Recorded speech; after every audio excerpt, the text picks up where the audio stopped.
बांग्लादेश में अल्पसंख्यक समुदाय पर निरंतर हो रहे आक्रमणों से निश्चित रूप से सभी भारतीय चिंतित हैं और आहत हैं।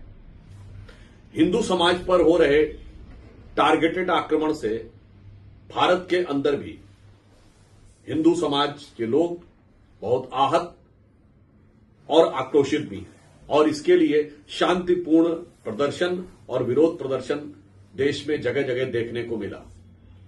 परंतु बहुत दुख की बात है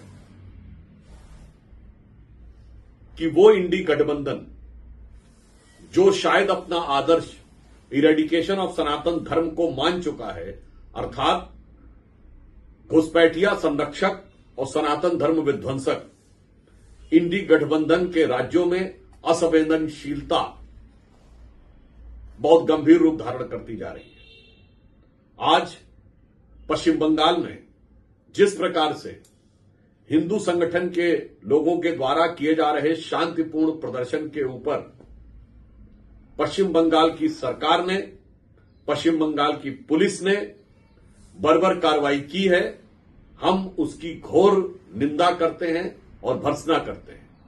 परंतु इससे एक बात और स्पष्ट हो जाती है कि पश्चिम बंगाल की सरकार अब पूरी तरीके से इरेडिकेशन ऑफ सनातन धर्म के सिद्धांत को तमिलनाडु से लाकर यहां स्थापित कर रही है।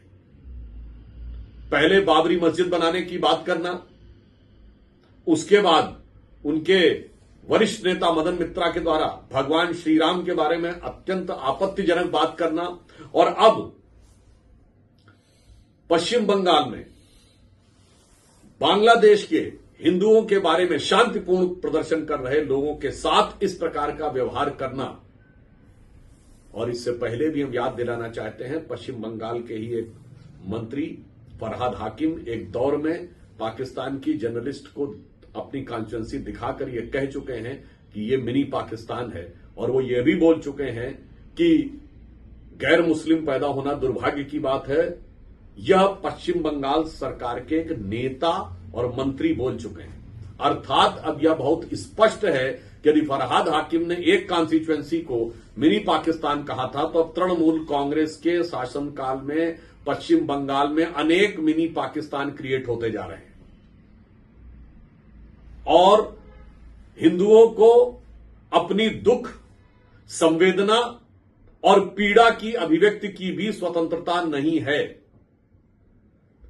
ऐसा प्रतीत होता है कि यदि बांग्लादेश में जमाते इस्लामी हिंदुओं के विरुद्ध टारगेटेड वायलेंस कर रही है, यानी लक्षित हिंसा कर रही है, तो पश्चिम बंगाल की तृणमूल कांग्रेस सरकार हिंदुओं के विरुद्ध टारगेटेड एक्शन यानी लक्षित कार्रवाई कर रही है। ऐसा प्रतीत होता है कि जैसे जमाते इस्लामी का साया, उसी मानसिकता का साया अब तृणमूल कांग्रेस की सरकार के ऊपर आ गया है। आज मुर्शिदाबाद में हुई दुखद हत्या, हरगोविंद दास और चंदन दास की हुई दुखद हत्या के बारे में न्यायालय का निर्णय भी अपेक्षित है।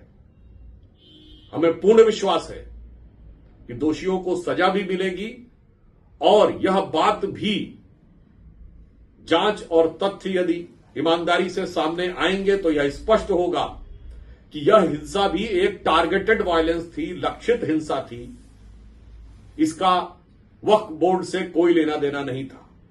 जैसे बांग्लादेश में जो कुछ हो रहा है वो राजनीतिक परिस्थितियों की आड़ में हिंदुओं को टारगेट किया जा रहा है, उसी प्रकार पश्चिम बंगाल में किसी न किसी मुद्दे की आड़ में हिंदुओं के विरुद्ध टारगेटेड वायलेंस हो रही है। और वो जिस तरीके से हो रही है, हुकूमत के जैसे साए में हो रही है, यह ऐसा लगता है कि जैसे कभी डायरेक्ट एक्शन डे होता था, अब टारगेटेड एक्शन डेज हो रहे हैं। आजादी के समय 16 अगस्त 1946 को डायरेक्ट एक्शन डे हुआ था, जिसमें हिंदुओं को टारगेट कर करके मारा गया था। आज की सरकार में ऐसा लग रहा है टारगेटेड एक्शन डेज हो रहे हैं, यानी किसी न किसी दिन, कभी न कभी, किसी न किसी महीने में, किसी न किसी बहाने से हिंदुओं को टारगेट करके प्रताड़ित किया जा रहा है और मारा जा रहा है। फिलिस्तीन पर प्रस्ताव पारित करने वाली पार्टियां, गाजा की हिंसा पर अखबारों में आर्टिकल लिखने वाली पार्टियां, आप सबको ध्यान होगा कि सोनिया गांधी जी ने आर्टिकल लिखा था, कांग्रेस वर्किंग कमेटी का प्रस्ताव था। फिलिस्तीन का बैग लेकर संसद में जाने वाली पार्टियां, जिनके समर्थकों के द्वारा हिजबुल्लाह के समर्थन में और हमास के समर्थन में केरल में नारे लगे थे। 2023 में बुरहानपुर के चुनाव में मध्य प्रदेश में हमास के समर्थन में नारे लगे थे। जो वोट जिहाद की बात करते हैं, वो आज बांग्लादेश के हिंदुओं के नरसंहार पर चुप बैठे हैं। यह महत्वपूर्ण नहीं है।